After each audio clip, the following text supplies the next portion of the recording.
देश भर में अब अंतिम चरण के चुनाव बाकी है और इससे पहले तमाम राजनीतिक दल और तमाम नेता ये पूरी कोशिश कर रहे हैं कि वो अपने लक्ष्य को भेद पाएं। ये मतदान उनके पक्ष में हो, लोग उनके पक्ष में जाएं, इसकी पूरी जद्दोजहद चल रही है। और अगर बिहार के संदर्भ में बात करें तो 32 लोकसभा सीट पर मतदान हो गए हैं, 8 लोकसभा सीट बाकी है, जिसमें आज हम आपको पाटलिपुत्रा लोकसभा सीट की पूरी जानकारी देंगे। वो पाटलिपुत्रा सीट जहां पर एक तरफ लालू प्रसाद यादव का मैजिक चल रहा है, दूसरी तरफ प्रधानमंत्री नरेंद्र मोदी का करिश्माई चेहरा, और इन दोनों के बीच कौन आगे बढ़ेगा ये हम आपको बताएंगे।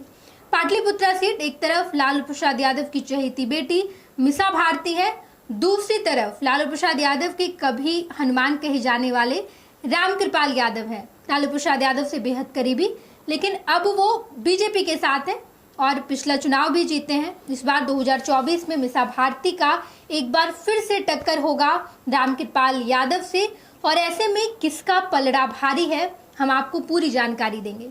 मेरे साथ राजीव रंजन वरिष्ठ पत्रकार जुड़े हैं और हम आपको बताएंगे कि आखिर पाटलिपुत्रा सीट जहां पर एक तरफ मीसा भारती राजीव जी और दूसरी तरफ है रामकृपाल यादव, क्या लग रहा है कि दोनों के बीच के टक्कर में कल चुनाव प्रचार खत्म हो जाएगा, उससे एक दिन पहले हम ये चर्चा कर रहे हैं कौन आगे बढ़ेगा। बिल्कुल, ये तो चुनावी नतीजे बताएंगे नेहा कि कौन आगे बढ़ेगा जी।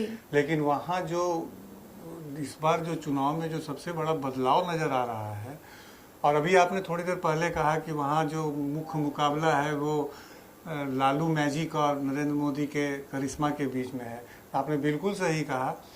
अगर हम पिछले चुनावों को देखते हैं तो 2014 में ये लगातार रामकृपाल यादव का ये हैट्रिक की बारी है। अगर रामकृपाल यादव पाटलिपुत्रा से चुनाव जीतते हैं तो हम अगर पिछले चुनावों पर अगर नज़र डालते हैं 2014 और 2019 में, तो रामकृपाल यादव को पाटलिपुत्रा से वो बढ़त के साथ जीत नहीं मिली थी जिसकी बाकी लोकसभा क्षेत्रों में जो यहाँ दिखा था। तो रामकृपाल यादव जो पिछला 2 चुनाव जीते हैं, दोनों चुनाव मीसा भारती से ही जीते हैं। तो मीसा भारती और उनके बीच में जो वोटों का जो अंतर था वो बहुत कम था, वो करीब 38-40 हजार दोनों ही बार में उतना अंतर रहा था। अब इस बार जो मेरे मुकाबला है रामकृपाल यादव को अगर सबसे ज्यादा भरोसा है पाटलिपुत्रा लोकसभा क्षेत्र में, तो उसमें है उनको अपने प्रधानमंत्री नरेंद्र मोदी के करिश्मा का उनको सबसे ज्यादा बड़ होता है। आप देख रहे हैं कि लगातार प्रधानमंत्री नरेंद्र मोदी की जनसभा हुई रामकृपाल यादव के समर्थन में, उसके बाद फिर और भी कल योगी आदित्यनाथ भी घूम रहे थे। तो इस तरह से रामकृपाल यादव को जो भी सपोर्ट मिलना था भाजपा के साथ वो मिलना चाहिए था। अगर हम वहाँ देखेंगे कि दोनों के बीच में मुकाबला कैसा है, तो ये बता दें अपने दर्शकों को कि ये चुनाव टोटली जातीय आधारित होगा, जातीय समीकरण पर ये चुनाव आधारित होगा, और जातीय गणित जिसके भी पक्ष में जाएंगे वही वहाँ प्रत्याशी वहाँ बाजी मारेगा। बिल्कुल राजीव जी, अगर हम जातीय समीकरण की बात करें तो 4 लाख यादव है, सबसे अधिक यादव है वहाँ पर, 3 लाख भूमियार जाति है, उसके बाद अगर आते हैं तो 1 लाख ब्राह्मण है, 1.7 यानी कि 1,70,000 के आसपास कुर्मी है, उन्हीं अनुपात पे उसी संख्या में कोयरी भी आते हैं, 1.5 लाख के आसपास मुस्लिम होंगे और बाकी कुछ दलित मतदाता भी है। ये तमाम आंकड़ा है जहां पर पाटलिपुत्रा सीट पर सबसे अधिक आपको यादव की संख्या मिलेगी, उसके बाद भूमिहार और बाकी आगे चलकर कोयरी कुर्मी बराबर है 1.7। ये जातीय वहां पर समीकरण है। लालू प्रसाद यादव पूरी कोशिश में लगे हुए हैं। इस बार लालू प्रसाद यादव को कहीं नहीं देखा गया, लेकिन 2 जगह देखा गया, एक तो अपनी बेटी रोहिणी आचार्य, दूसरा पाटलिपुत्रा लोकसभा सीट पर जब मीसा भारती ने नामांकन दर्ज किया, या फिर हाल ही में कल भी लालू प्रसाद यादव गए हुए थे मुस्लिम वोट बैंक को इकट्ठा करने के लिए, पीर साहब से उनकी मुलाकात हुई। तो लालू प्रसाद यादव पूरी जद्दोजहद कर रहे हैं, लालू प्रसाद यादव की प्रतिष्ठा वहां पर दांव पर लगी है। पूरी कोशिश हो रही है कि MY समीकरण के साथ साथ तेजस्वी यादव का दिया हुआ बाप वो भी एकजुट कर पाए, माई के साथ साथ बाप, और निशाना साधे। बिल्कुल सही कर रही है नेहा कि वहाँ पर जो है कि वहाँ दोनों जो उम्मीदवार हैं मीसा भारती और रामकृपाल यादव, वो दोनों ही यादव जाति से आते हैं, और वहाँ सबसे ज्यादा वोट भी जो है वो यादव जाति का ही है, करीब 4 लाख वोट यादव जाति का है। तो ये देखना होगा कि यादव जाति में सबसे ज्यादा उस वोट में सेंध कौन मार पाते हैं, रामकृपाल यादव। हालांकि पिछले दो चुनावों की हम बात करें तो वहाँ कहा जा सकता है कि पाटलिपुत्र निर्वाचन क्षेत्र से रामकृपाल यादव को यादव जाति का अच्छा साथ मिला था। लेकिन इस बार जो हम देख रहे हैं उस बार देख रहे हैं कि वहाँ पर जो भी 6 विधानसभा सीटें हैं पाटलिपुत्र लोकसभा क्षेत्र में, वो 6 विधानसभा सीटों में सबसे ज़्यादा अगर दबदबा है तो वो इंडिया गठबंधन का है। क्योंकि अगर हम दानापुर विधानसभा की बात करें तो वहाँ से रीतलाल यादव राजद के विधायक हैं। उसी तरह अगर हम मनेर की बात करें तो वहाँ से भाई वीरेंद्र राजद के विधायक हैं। फुलवारी की बात करें तो वो भाकपा माले के खाते में है। तो वहाँ पर अगर हम विधानसभा वार अगर उसकी समीक्षा करते हैं तो वहाँ इंडिया गठबंधन का पलड़ा भारी दिखता है। रही बात कि वहाँ पर 4 लाख यादव में अगर जो ज़्यादा वहाँ सेंध मारेगा, चाहे वो मीसा भारती अगर सेंध मारती हैं तो उनका पलड़ा भारी हो सकता है। इसी तरह रामकृपाल यादव भी अगर पिछला 2 चुनाव लगातार जीते हैं वहाँ से, तो वहाँ भी वो यादव वोट उनके पक्ष में ज़्यादा गया था। तो ये यादव वोट में कौन ज़्यादा सेंध मारेगा। रही बात भूमिहार वोट की, तो भूमिहार वोट का कहा जाता है इस समय कि वो भाजपा के कोर वोट में शामिल हो चुके हैं। तो इन दोनों का अगर कॉम्बिनेशन अगर वहाँ कुछ भी गड़बड़ाता है तो मीसा भारती के पक्ष में, तो वहाँ मुस्लिम वोट, वो भी करीब 1.5 लाख वोट है मुस्लिम वोट। इसके अलावा जो सबसे ज्यादा वहाँ प्रभावित करेगा वो कोयरी और कुर्मी वोट। ये कोयरी कुर्मी वोट भी करीब 3.5 लाख वोट हो जाते हैं, 1.7 लाख कोयरी और 1.7 लाख कुर्मी। तो ये वोट है। तो ये जातीय गुलबंदी में जिस तरह से वो चुनाव उलझता हुआ दिख रहा है, तो जितनी जातियां आपस में मजबूत होंगी तो मुझे लगता है कि उसका फायदा इंडिया गठबंधन को ज्यादा मिलेगा। और अगर जाति व्यवस्था अगर वहाँ टूटती है और जाति से ऊपर उठकर अगर लोग बात करते हैं तो वो उसका फायदा रामकृपाल यादव को होगा। तो स्पष्ट है कि वहाँ जो भी वहाँ जातीय पिच पर मुकाबला होगा लोकसभा क्षेत्र, पाटलिपुत्र लोकसभा क्षेत्र का। हम अपने दर्शकों को बता दें राजीव जी, मीसा भारती या इंडिया गठबंधन कैसे आगे बढ़ रहा है। तो इस बार लालू प्रसाद यादव तो पूरे चुनाव प्रचार के दौरान भी मीसा भारती को सपोर्ट करते रहे। इसके अलावा वहाँ की विधानसभा पर जब हम नजर डालते हैं, दानापुर, फुलवारी, मनेर, मसौढ़ी, पालीगंज और विक्रम, जिसमें से लगभग 5 पर तो इंडिया गठबंधन के विधायक हैं।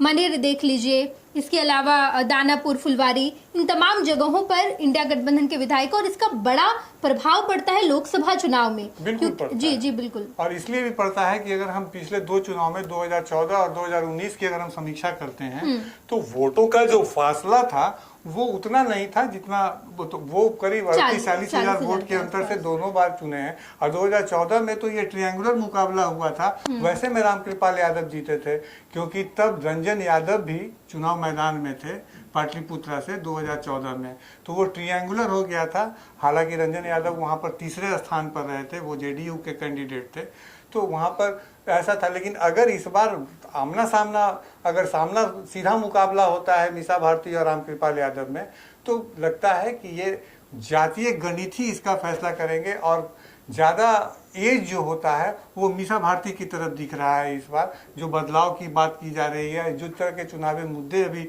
यहाँ उछल रहे हैं, तो ऐसे में अगर जातीय समीकरण वहाँ पर मजबूत हुआ तो रामकृपाल यादव की मुश्किलें वहाँ इस बार बढ़ सकती हैं।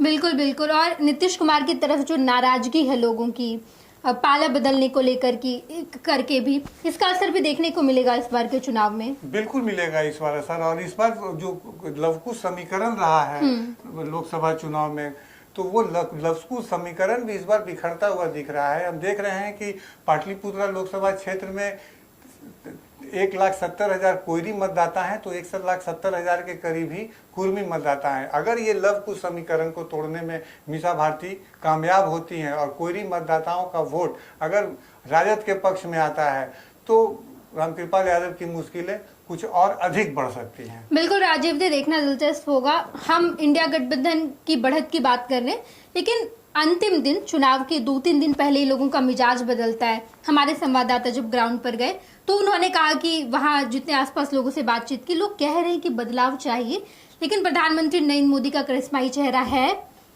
5 किलो अनाज भी बड़ा मुद्दा है, ये भी वहां पर है। लोग प्रधानमंत्री की तरफ भी कैंडिडेट है। रामकृपाल जी ऐसा नहीं है कि लोगों से मुलाकात नहीं की।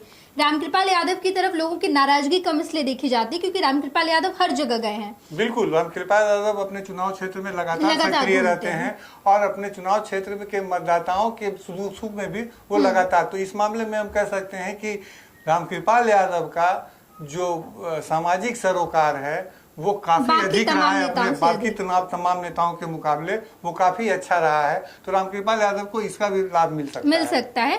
तो अभी हम जहां देख रहे हैं पाटलिपुत्रा में बराबरी पर चल रहे हैं, ये कहा जा सकता है।